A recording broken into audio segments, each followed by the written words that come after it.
Almost everyone who's watched this video has probably heard of or even used Tylenol. Tylenol is a very famous drug it can be abused, yeah, but it helps heal you. It helps relieve pain. It's for people with headaches or stress. And it's often over the counter. Like, it's just a common drug like vitamin C. And it's been known to help you because it thins the blood, it makes it better, more flowful, and it overall just helps heal. But what happens if it doesn't heal?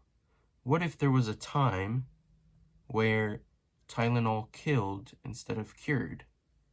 This would make it the most elusive murder weapon on the planet. Why? Because nearly every human or every family has a bottle of Tylenol to help with just their problems.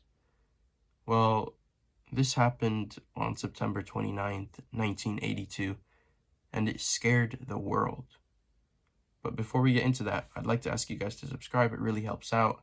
I'm trying to get to a high number of subscribers because I want to sort of turn this into something bigger. I also put in a lot of effort, so please subscribe.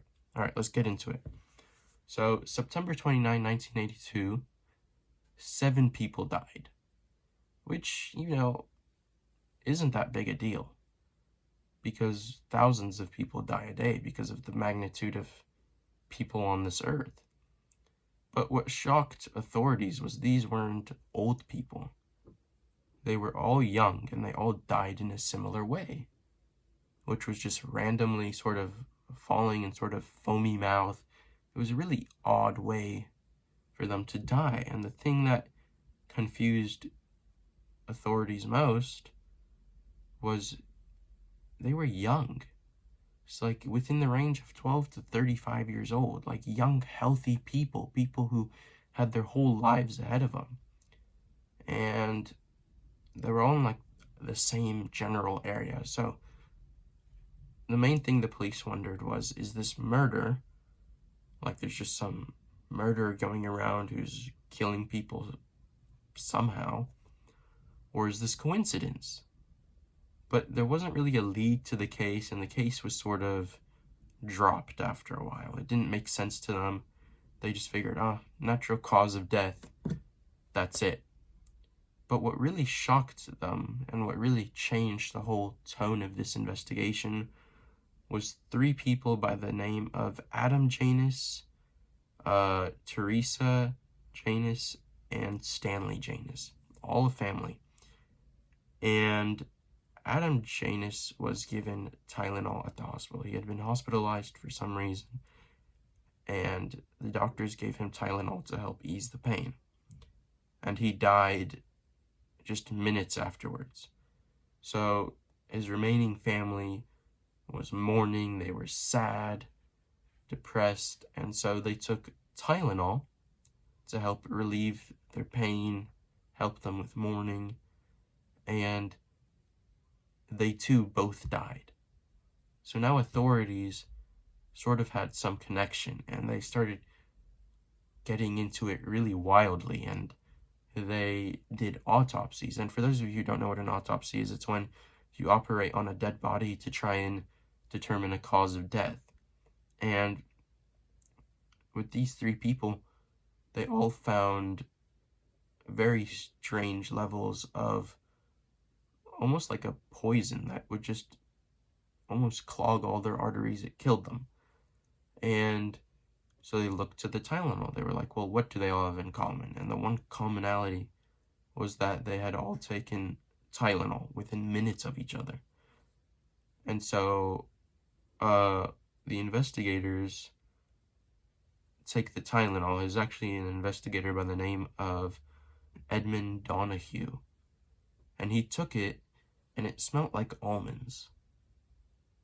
And so they went back to the autopsy, and he sort of had this hunch. And when they examined the body further, yes, I just did a sound effect, and guess what? Nobody knows I'm doing YouTube, and I need your help to get to 100,000 subscribers to try and tell my parents, because if you don't know, I still live with my parents, and nobody knows that I'm doing YouTube. So I really need your help to subscribe. I want to tell them once I get a big number so that I can continue doing it. Thank you. Don't forget to subscribe. They found 1,000 times the lethal limit of cyanide, which is famous for smelling like almonds. Now, cyanide, for those of you who don't know, is a very almost elusive drug that helps, it kills you. And it's basically like what you see in the spy movies when they bite their tooth and they start like shaking and foaming. That's because of cyanide. And so the cops were just mad fearful because there's millions and millions of this. They can't get them all back. So they go to Johnson & Johnson, which was producing the Tylenol, and Johnson & Johnson was forced to recall 31 million bottles of Tylenol, which cost the company over $100 million in reparations, which was a tremendous loss, tremendous effort, and people were freaking out because they didn't know what drugs to buy now because everything seemed to be lethal. And they later found that what happened was someone, perhaps a terrorist or just some mentally insane person, they couldn't figure it out, but they found that someone had taken tons of cyanide and just dumped it into the mix to make Tylenol, and without anyone knowing. So when they were made, there were little contents of cyanide within each pill, which killed so many people. It was like a hidden murder weapon. And sadly, they never figured out who did it. So until today, the person who killed all those people remains unfound.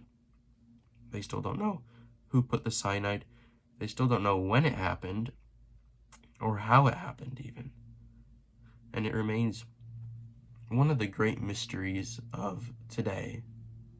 Who put cyanide in Tylenol that made it kill people? It remains unsolved, and this was the only time that Tylenol killed instead of cured. I really hope you guys enjoyed the video. I actually really like this story. It was interesting to me personally because I actually take Tylenol. So I hope it doesn't have cyanide in it. But anyways, I hope you guys liked the video. I really work hard on these. Please subscribe. It really helps out. But that'll be all. Thank you guys.